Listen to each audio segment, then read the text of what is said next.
This video we're going to see about the plate type heat exchanger working.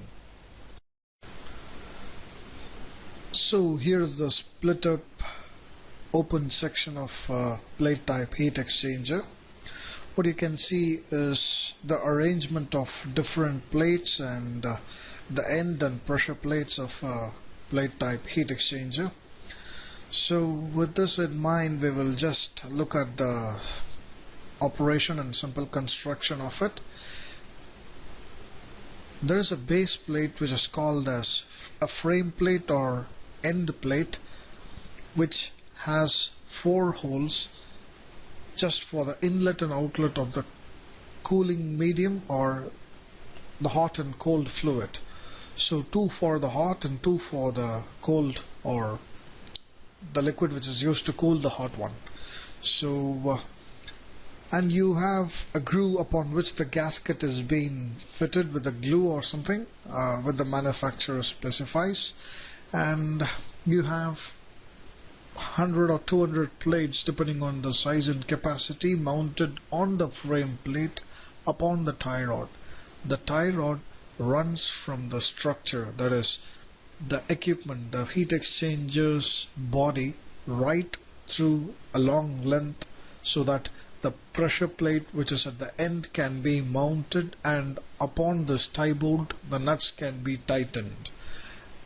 The manufacturer usually specifies the compression length of all the plates together with the number of plates, or sometimes he specifies the torque value of the nut to be tightened.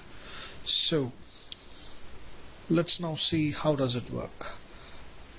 Let's say the blue one is supposed to be the fresh water.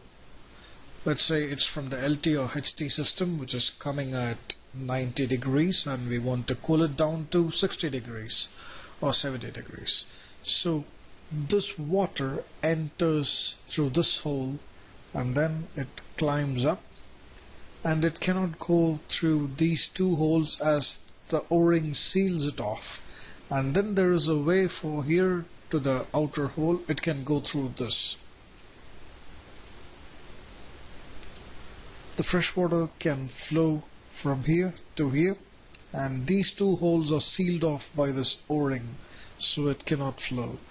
And then it passes through this hole. It cannot enter this plate, as here the O-ring seals off the freshwater side. There's a difference between this plate and this plate. The end plate has access to only these 2 holes, as other 2 holes are sealed off by the O-rings, and this plate is having access only to the seawater side, and other 2 holes are blanked off or sealed by the O-rings.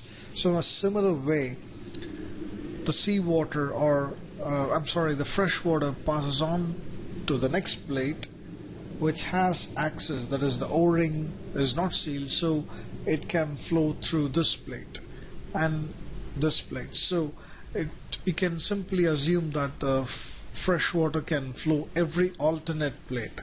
Let's number this plate to be number 1, and it will flow in number 1 plate, and number 2, no, it will not flow. Number 3, yes, it will flow. Number 4, it will not flow, and number 5, yes, it will flow. So every odd plate the fresh water flows. It's represented in blue color. And let's now look at the seawater side. The seawater enters from top at this place, and then it cannot enter here and pass, as the O-ring seals off here, as I mentioned earlier.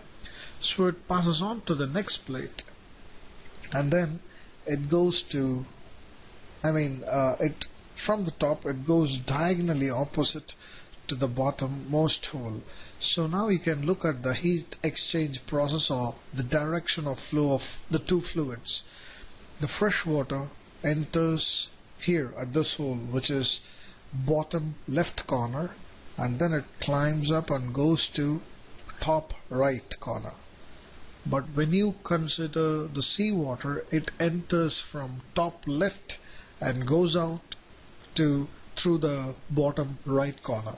so it's diagonally opposite, and it is this type of flow which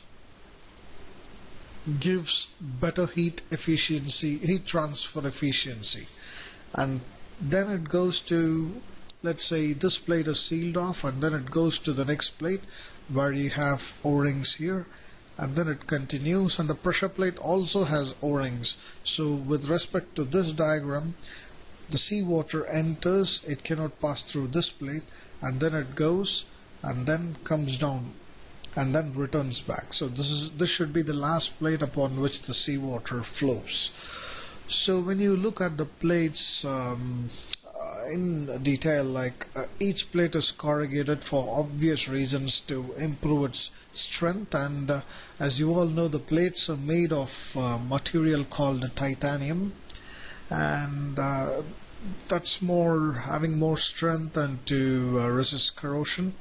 And apart from that, the compression length of the entire set of plates is very important, as I said earlier, to make the leakages, or there should be no leakage when you tighten it perfectly. And the manual says the tightening sequence of the bolts, so it's better to follow those tightening sequence, otherwise there would be a leakage. So whenever you open, you might find some of the gaskets coming off its screw. So for that we have special glue, which is something like, you can't use normal adhesive, as it'll come off when it goes at the working temperature. So the manufacturer gives a special glue for it. We can use it and then fix or press the gasket, and then leave it for at least 30 minutes to 1 hour so that it dries up, and then you can fit it up. So that's it about the plate type heat exchanger. We'll see more about the plate type and shell and tube type heat exchanger and the expansion arrangements in the future videos.